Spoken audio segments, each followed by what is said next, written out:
எனக்கு இப்போ வந்து இந்த திமுக தேமுதிககாரங்கெல்லாம் எங்கே கொண்டு போய் முகத்தை வச்சுக்குவாங்க, அதை பார்க்கணுன்னு ஆசையாக இருக்கு உண்மையிலேயே.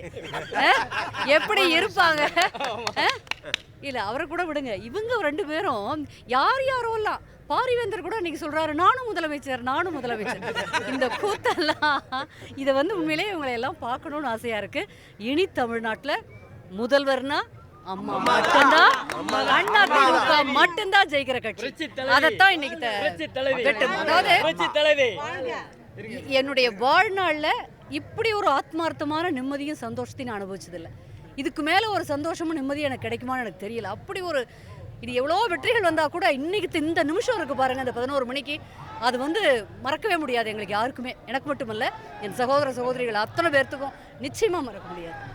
எங்கள் அம்மாவுக்கு அன்னையர் தினத்துக்கான பரிசா இந்த நீதி கிடச்சிருக்கு, இந்த தீர்ப்பு கிடச்சிருக்கு. தீர்ப்பு லேட்டாக வந்தாலும் அட்டகாசமாக வந்திருக்கு, ஆர்ப்பாட்டமாக வந்திருக்கு. பேச தெரியாத தலைவர்களுக்கும் பேசிய மக்களை ஏமாத்தின தலைவர்களையும் எல்லாரையும் ரெடியாக இருக்க சொல்லுங்கள். இனிமேல் நாங்கள் ரெடி. இன்றைய தீர்ப்பு அருமையான தீர்ப்பு, தமிழக மக்களுக்கு பெருமை சேர்க்கும் தீர்ப்பு. அம்மாவின் நேர்மைக்கும் தமிழக மக்களின் பிரார்த்தனைக்கும் தெய்வமே வடிவில் வந்து சாமி தந்த நல்ல தீர்ப்பு. அம்மா தான் தமிழகத்தின் நிரந்தர முதல்வர் என்பதை நிரூபிக்கும் தீர்ப்பு. வெற்றி என்றென்றும் அம்மா பக்கம். தமிழர்களின் உலக தலைவி. இந்த உலகத்தில் யாரும் அவங்க நல்லவர்கள் கெட்ட சொல்றதுக்கு யாருக்குமே அருகதை இல்லை. தமிழக மக்களுக்கு மட்டும்தான் அந்த அருகதை இருக்கிறது. அவர் தமிழ்நாட்டில் ஒரே சீஃப் மினிஸ்டர், அவர் வாழ்நாள் முழுவதும் தலைவியாக இருப்பார். அப்படி ஏதாவது தடங்கள் வந்தால் இந்த நாட்டுக்கு அவர் பிரதமராக திரும்பி வருவார். இது மிகப்பெரிய ஒரு வெற்றி, தர்மத்திற்கு கிடைத்த வெற்றி என்றுதான் சொல்ல வேண்டும். தர்மத்திற்கு கிடைத்த வெற்றி, வாழ்த்துக்களை தெரிவித்து வரும்போது தர்மத்திற்கு கிடைத்த வெற்றி, அவர்களுக்கு வாழ்த்துக்களை தெரிவித்து வந்திருக்கின்றோம். மிகப்பெரிய மகிழ்ச்சி என்று தான் சொல்ல வேண்டும். இது வந்து அமைதியாக இருந்து பொறுமையாக இருந்து மக்களின் பிரார்த்தனைகளும் சரி, அனைத்து அண்ணா திராவிட முன்னேற்ற கழக சகோதரர்களின் பிரார்த்தனைகளும் சரி, மக்களுக்காக உழைக்கின்ற முதல்வர் மீண்டும் முதல்வர் வருவது அனைவருக்கும் மகிழ்ச்சி. சமத்துவ மக்கள் கட்சியின் சார்பாகவும் சரத்து என் சார்பாகவும் தமிழக மக்களின் சார்பாகவும் நன்றி கலந்த வணக்கம்.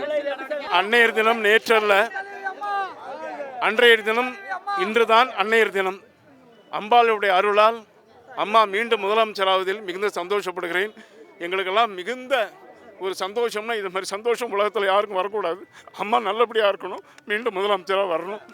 இந்த வெற்றி அம்மாவுக்கு கிடைத்த வெற்றி, நீதிக்காக கிடைத்த வெற்றி, மக்களுக்காக கிடைத்த வெற்றி, மொத்தத்தில் நம்ம தமிழ்நாட்டுக்கு கிடைத்த வெற்றி. எதிர்கட்சியெல்லாம் நொறுங்கி போயிருக்கிறது, சில்லு சில்லாக செதறி போயிருக்கிறது.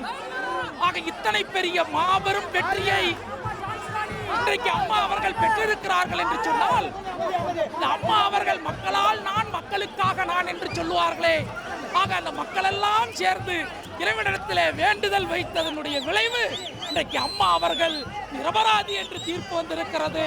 ஆக இந்த பிரம்மாண்டமான வெற்றி வருகின்ற சட்டமன்ற தேர்தலிலேயும் 234 தொகுதிகளிலேயும் அம்மாதான் வெற்றி. மாண்புமிகு புரட்சி தலைவி அம்மா அவர்கள் மீது போட்ட பொய் வழக்கை மீண்டு வருவார் என்று திருப்பதி பெருமாளுக்கு முடிக்காணிக்க வேண்டிக் கொண்டிருந்தோம். தீர்ப்பு வந்த இந்த தருணத்திலே அம்மா வீட்டு வாசலிலேயே அந்த முடிக்காணிக்கையை எடுத்து பெருமாளுக்கு செலுத்த விடுறதுக்காக கிளம்பிட்டோம்.